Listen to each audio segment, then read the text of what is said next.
Hi, everyone. I'm Pip from Seymour Digital Media. You're listening to Know How Marketing Lab podcast. This podcast brings together different experts in marketing from our Facebook group, Cyberpunk Geeks Marketing Mixer. Each week, we get on here and we talk about something search marketing like Google Ads or SEO, social media marketing from Facebook to TikTok, or website marketing. If you're a marketer or aspiring marketer, a business owner or entrepreneur, this podcast for you. We're going to share the best SEO, search, social, and website strategies. We share tips and hacks, Google Ads strategies, what's going on in the current market. Each week we discuss something exciting and awesome in marketing. One of those fun weeks where, it's, meetings running into meetings. And today it is time for Geek Speak. Yes, the first week, 2 weeks of January tend to be something else. Hey? They are very exciting. You put out a bunch of, hey, we should book a meeting with the client. And then everyone decides to take advantage of that. And then all of a sudden your calendar's full and you're like, oh, Thursday's going to be fun. That's right. Right. That's how I'm feeling over here too. It's like everybody's got fresh new start, fresh new year, fresh new quarter, fresh new everything on their mind. Yeah, exactly. And then everyone's like had like little breaks and now they're coming back and they're just like, oh yeah, no, I was hearing about this. So why don't we do this now? And it's just sort of like, okay, sure. Yeah. Okay. And it's definitely the start of the year is always exciting to figure out, where things are going. I mean, it's good. It's good problems to have, right? Totally. So today we're talking about the state of social media platforms, and that's not a Rena title because Rena likes really specific titles. That's a Phelan title. So Phelan, why don't you just... That was Phelan being pressured by Pip to come up with a title on the spot, and I just randomly came up with that as quick as I could. That was... Yeah, so let's just unpack that a bit and let us know what exactly it was that you were thinking that we were going to sort of get into here. Yeah, just to unpack it just a little bit, what I was meaning, I did leave it kind of vague, but I meant it not when I was coming up with the idea of like, what is the state of social media? I meant it more not in like individual platforms, but more kind of like the trend lines that things are changing in. And especially going into this new year, because there's been a lot of changes in platforms. Meta's gone through a lot of changes. Short video was all the rage last year. Is it going to continue to be things like that where they're not like individual, like what is the X platform doing, but moreover, like what are the trends that are emerging? Yeah. All right. So although I like specifics, so the way that I'm answering this is more specifics. Fair. So do you want to jump in or do you want me to jump in? No, you can start off. Yeah. Definitely. Great. Okay. There were a couple of things that I've noticed. And last year I talked about how groups were becoming more and more important. And then I figured that this is what Facebook was going to be focusing on. And we did see a rollout of a bunch of new tools, fun tools, actually. And people have really been growing their groups. And it's been a really nice place to play. But what I did notice a couple of weeks ago, last month, I think I commented on this, how Facebook is kind of stepping in the moderation section. So I can see how this would be helpful in some of the groups that have very poor or low moderation input, manual moderation, where there ends up being a lot of spam. So I noticed a couple of months ago that Facebook was identifying what it thought was spam, and it was putting it into sort of like a little timeout corner for the moderators to find. And it's not that easy to find it. And also, the people that post don't realize that it goes there. So there was sort of this movement to educate the users on how to make things avoid the spam corner. Then last week, I found that not only are they suggesting spam to moderators for posts, they're actually blocking comments on those posts, and those are not being seen at all if they have a link in them. And even if you put text in with the link, I noticed, which was really weird, because I could understand a lot of spammers just like link drop. They just throw the link in with no text, no context, no anything. Yeah. But even one of the comments was, oh, here's a great resource. And then they dropped a link and that was prevented from being seen. So I suspect that, and I don't think I'm alone in this, I I suspect that there won't be a need for moderators in the near future, and Facebook will be taking back the controls of those spaces, just like they took back the controls of Facebook pages. And then it's not going to be so much fun for business owners or people that are trying to generate income out of those spaces, because it's going to become a more pay-to-play space than it has been. So groups have been largely good algorithm and still a great space. I think we're moving out of that. So you might want to consider what you're doing with your groups. Yeah, exactly. It's definitely, I think, yeah, there's going to be a big one of the push and pull with moderation and how much gets automated, how much it's by a person. I think that's also like, I mean, that's been a perennial issue, but it's definitely come to the fore in the last 2 years, where people have become much more cognizant of what gets automated and what gets like actually done by a person. And I think that I mean, obviously there's a pendulum that kind of swings back and forth, and I think that right now, I think that the AI overcompensation is right now in effect, I think, is kind of the big one. And so all right, so we have a question here: best social platform to advertise a scholarship. Well, I would first of all figure out what kind of scholarship you're talking about, who your target market is, and then figure out which platform your target market is on. So we would need more information on who your scholarship is targeting. She said it was for mature students. Oh, got it. Okay. Mature students. Well, if we're talking, okay, so the government categorizes mature students as anyone over the age of 24. So I'm thinking you're meaning maybe middle-aged or late 30s to onwards. Maybe that might be what you're thinking of. If that's the case, then I would figure lots of people on Facebook still in that age range, and Instagram. And then, of course, I love TikTok. So, I would say TikTok. But if you're thinking of advertising as making posts, organic posts, then you're going to probably want to put some ad spend behind that, is what I'm trying to say, on Facebook and Instagram for sure. Yeah, I would even say maybe LinkedIn as well, if people are looking for career changes or anything like that. And it's definitely one that could be out there. I mean, it totally depends on what it is and what they're expected to be. But yeah, definitely one where if you want to put a little bit of advertisement behind it or something, if you're trying to get word out there, that Facebook and Instagram would probably be a good match, because age ranges are usually, the career change of like early 30s to mid 40s, that kind of career change. It's going to be that the demographics are just going to be Facebook and Instagram. Like that's just. Yeah, I think so too. Okay, next question. I have, why do so many businesses avoid TikTok? Oh, that's easy. I can tell you, because this is why I'm avoiding it too, is because people don't like to be in front of a camera. Yeah. But there are lots of businesses on TikTok now. I've started following quite a few businesses to see what they're doing and how it's working out for them. And it's a fun place. And it really does get you, the algorithm is just phenomenal. It's way better than any of the other ones. So the current strategy really is to move people from TikTok to their website or to another social media platform. So you might have a short clip video. If your point is to get them more information, then you would send them to a YouTube where the long play is. And some people are sending people to their Instagram account where their long play is. It's kind of like the dudes are going to YouTube, the women are going to Instagram. But for direct sales, like immediate sales, if you don't need to give them a lot of more information, then the sales pages will be linked in their bios. So that's kind of the way that TikTok works. One I will post in it that I found was Exploding Topics, which is one of my favorite websites, where it's basically they do a lot of big data over Google Trends. And what the first one was, businesses are actually taking advantage of TikTok, especially in this last year. Yeah, they're saying 2022. 90% are spending money to promote their brands on social media. And it's, even though like TikTok is like minority, it's still growing the fastest out of all of them. Interestingly, I found another stat that you might like, Phelan. Listen to this one. Oh, yeah. So I just sort of Googled out your topic name, because you know how I am about these things.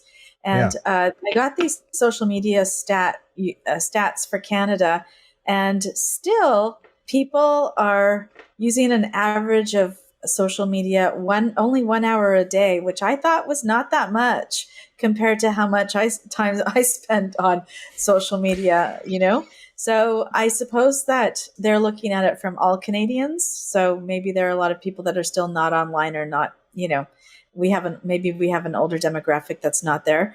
But I thought that was amazingly low. What do you think? I mean, there's a couple of things where it's like, well, is it strictly social media that gets used? So like, I guess like any sort of blogging content or anything that's like, or does YouTube count? Like, there's all kinds of weird edge cases about yes. So let me just qualify all that for you. Where is my number? Okay. I'm just curious. Yeah, no, those are excellent questions, because I wish people would ask those questions when they're putting up the stats for more important issues in the world. Yeah.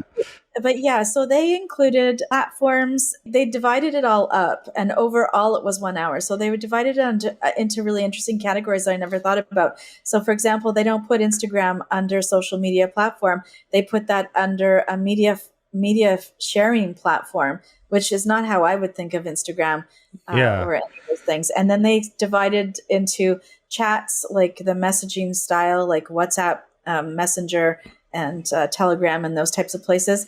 They had that as a separate category. And then they included WordPress under microblogging, which that got under my skin a little bit, because, that seems definitionally. It should never be microblogging. I think they probably meant to have the overall category blogging, but then have microblogging within that. But nobody should be microblogging on a WordPress site. FYI, BT dubs. Like, that's just bad for your organic SEO. Like that compared to like a Twitter or Tumblr, it's just like that. They're very different applications of how to be using those systems, and exactly. So I definitely agree with Sadea, who said that in metro areas, 1 hour a day sounds low. Yes, right. Exactly. That's what I think too.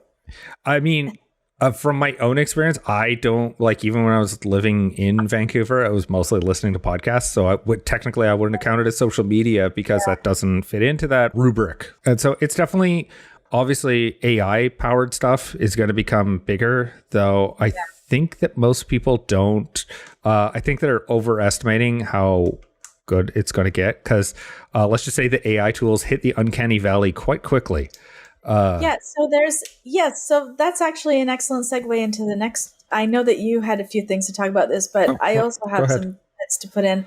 A good segue, because AI, I think, is going to be a really important piece moving forward.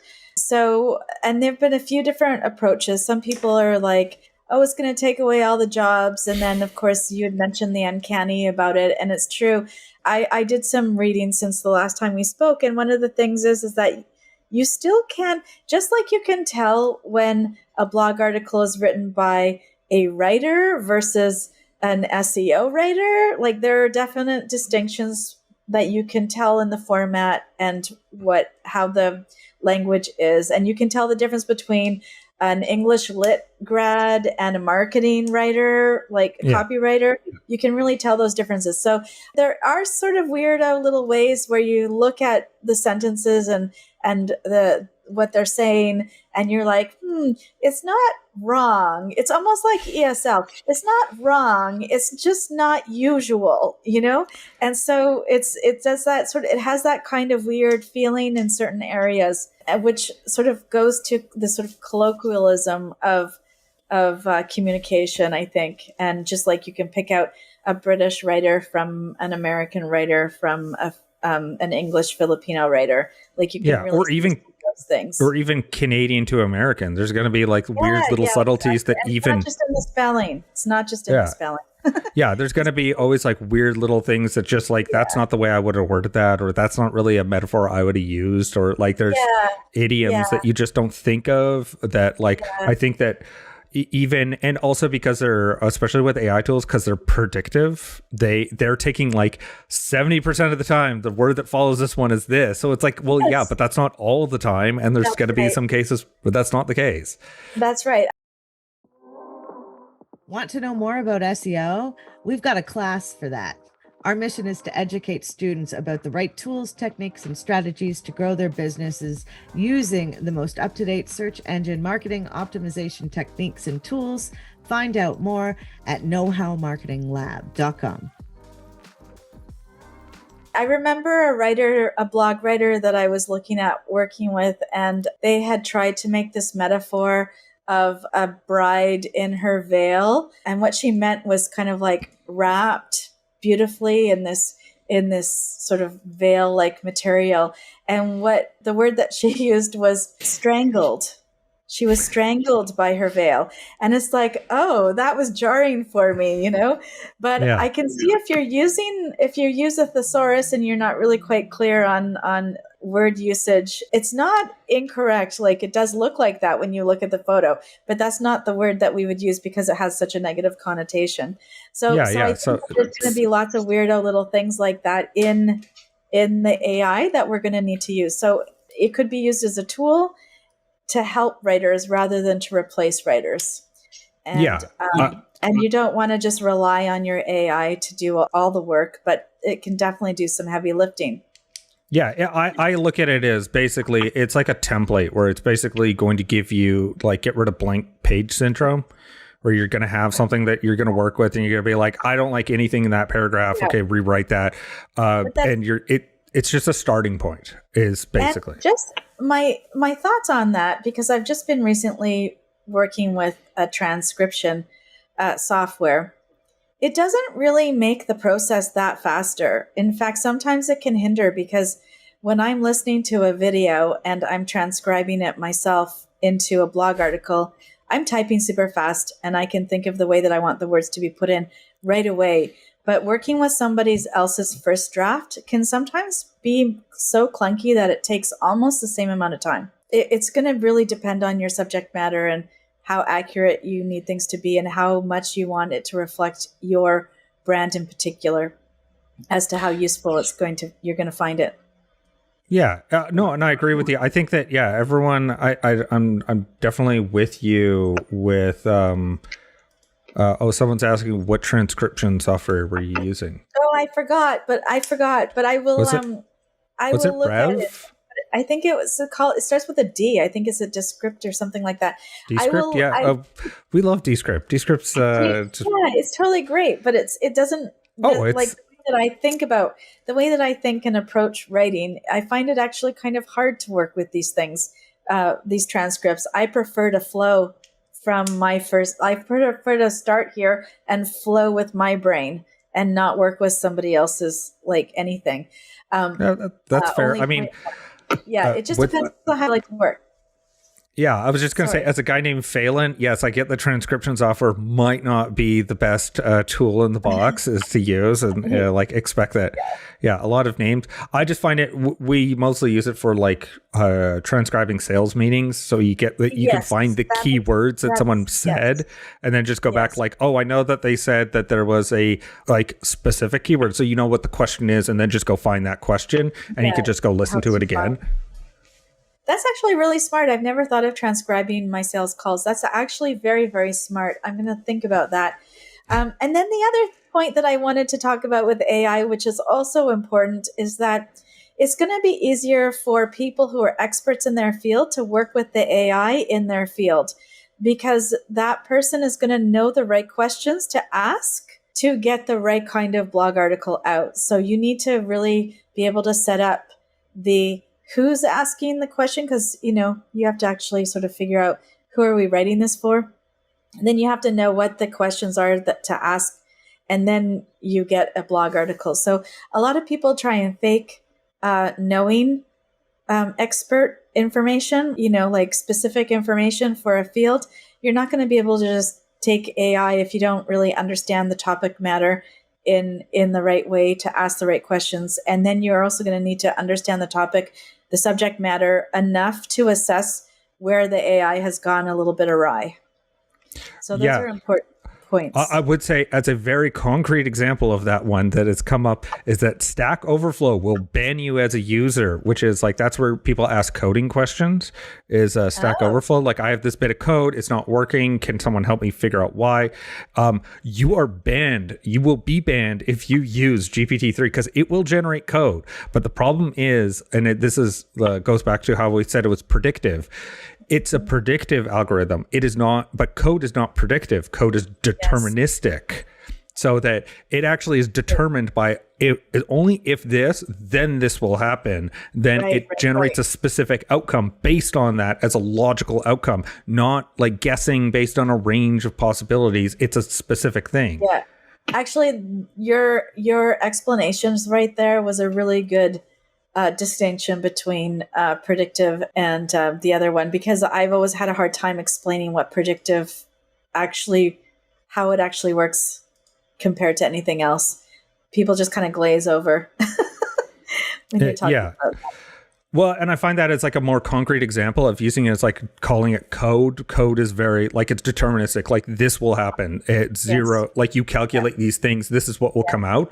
Whereas like the GPT takes like a wide range of things and kind of like guesses, and it kind of looks right. But like if you know anything about how it works, like how code works, it just does not work. Right. So it's not going to work for code. So I wonder if there are other spaces in which it's just not going to work for. That's interesting. I'm going to look into that. That's a really interesting question. Did you have anything? Yeah. Yeah, I did say, so Sadea was asking if you use it, what will ban you? It is the mods of Stack Overflow, because they can retrofit, because it's predictive. Google has already done this where it can pick apart GPT-3. So it knows if you've used GPT-3, and then it will take your user account and then ban you. And then the other thing that we need to talk about is copyright issues. We still don't know how that's going to fall. There is a copyright. No, it's already, that got determined in the court. Okay, yeah. Cool. So an AI generated comic book that no one is allowed to have rights to it. All right. Okay. Interesting. So sorry, I did know that one. So someone generated an entire comic book, and then they were like, how would this flow with copyright? And the courts just said, because no one created it, it was created by a predictive algorithm. The algorithm doesn't have any necessarily rights. I'm not a lawyer. Don't take it as legal. Weird, because in the art world, if I conceive of a project and then I hire a photographer to actually do the prints, I'm still the artist and copyright holder of those. Well, but that's because that was entered into two people who are able to enter a contract. An algorithm can't enter a contract. So like, that's where it gets all, like, that's where that all comes up, is that. Right. What about search? Like, lots of people use search results as material for art. And they're still people. They still get sorry? They're still people. Like, you're using that word, people. People are using it. Yeah, but an algorithm isn't a person. Got it. Okay. I see what you're saying. Yeah, got it. Okay. So that's going to be super interesting. So I could take that same comic book and upload it to my Etsy account and sell it. Technically, I'm going to assume that Cory Doctorow is like screaming at me if he was watching this right now about how this copyright all works, and he'd probably have a bunch of edge cases. Who is a gentleman who everyone should listen to for anything about copyright and digital space and all that stuff, because it's a very interesting guy there. But yeah, it's definitely one where it's not a lot of it, because it's still algorithms. Let's just not worry about it. Because we are coming up on time, there's a couple of other topics that I did want to mention. The whole influencer marketing thing is still not going away. Searches for it are the highest they've ever been, whether it's micro, just influencer marketing in general. People are still looking to get in front of people and have a trusted name for that part. In fact, I think it's going to boom even further, because they have so many more platforms now to match up brands with influencers without having to go and do the research yourself and figure and then contact the person on a side channel. You can actually, there are now these ways of getting in there to meet the right people and get the right places. Yeah, it's definitely one where I've seen it. Like, there was a big to-do about some of the YouTube channels that I follow that were selling, like, I don't know, some spot in Scotland, and it would buy you a tree. Anyway, it turned out to be entirely false. And so a lot of YouTube channels had to eat crow and like go out there and be like, yeah, we were completely lied to. We thought this was like a real thing. And it turns out that the gentleman who was behind it was lying. Was it an art project like the hot dog water? No. This one was fake property in Scotland to get yourself a title, because of the way I won't go into the details of it, but needless to say, it was a big to do in, I think, November, about like, turns out that this person paying us money and you were buying product from them and it was not what it was advertised. I think you should put the link to that news article in the comments too. I would like that. Yeah, I got to go find it. It's been a while. I just ringed out my head when we were like doing influencer marketing. I'm like, oh yeah, then there's like people that are gonna, and I think that there's also been networks of things that have grown up as well, not just like where there's someone who like it's an actual job is to be an influencer manager who is a go-between. More agencies are offering to navigate this for brands. Way more agencies. I've been approached. I know of 3 just in the last few months, and before that, it was really only high-end people had agents. Exactly. And the more that it becomes embedded and there's more networks, I think that it's just going to be a part of it. And especially in, an area where we're getting a more media saturated kind of economy where it's like, hey, you're having this parasocial relationship and yada, yada, that it's going to be one where there's going to influence, people are going to want to monetize their audience. And that's just kind of an outgrowth of how the internet's been moving so far. So I definitely think it's a big one there. I did want to say that one that did come up, and I think that it's one where the tools are getting built out a lot better. And this was actually pioneered more in China, and it's now coming to us, which is social commerce. So it's being able to buy while someone is on a live stream, being able to buy the product that they are. That's right. Yes, like the shopping channel. Yes, it's very much like the QVC kind of style, but it's all done in an app, and it was pioneered by is it still called TikTok in China? I forget, but whatever the TikTok's parent company is in China pioneered this probably 5-6 years ago. And so it's just become bigger, and now it's kind of permeated. And so the other thing is that like Google has built that in with the YouTube Live so that you can do that completely inside of YouTube now, complete checkout inside of YouTube. That's going to become bigger. TikTok's building its integration with Shopify, and that's coming to the fore as well. One of those, I forgot which one. I got to look it up. One of those brands is going to abandon in video shopping, though. I forgot which one it was. That just launched in a news reel that I saw yesterday, I think. In video shopping? Like social media? Mm-hmm. Yeah. But I'll put the details of that in the comments. All right. Yeah. So we should probably wrap up, though, because we were a little bit late, but we're a little bit late. Yeah. I think we covered a wide berth of everything that's kind of going on out there with the social media. And I think that kind of gives things are not all doom and gloom. There's definitely a lot of interesting things that are happening out there in social media and a lot of interesting trends that are happening as well. Yeah. So next week is Pip and me on how to put together an annual marketing plan. I'm very excited about that. And I know that is one of Pip's favorite topics. So that should get pretty exciting. So join us next week. All right. Bye for now. Thanks. Bye.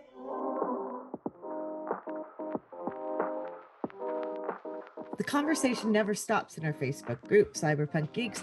Join us at facebook.com/groups/cyberpunk geeks to ask your questions, meet new friends, and learn even more about search, social, and websites.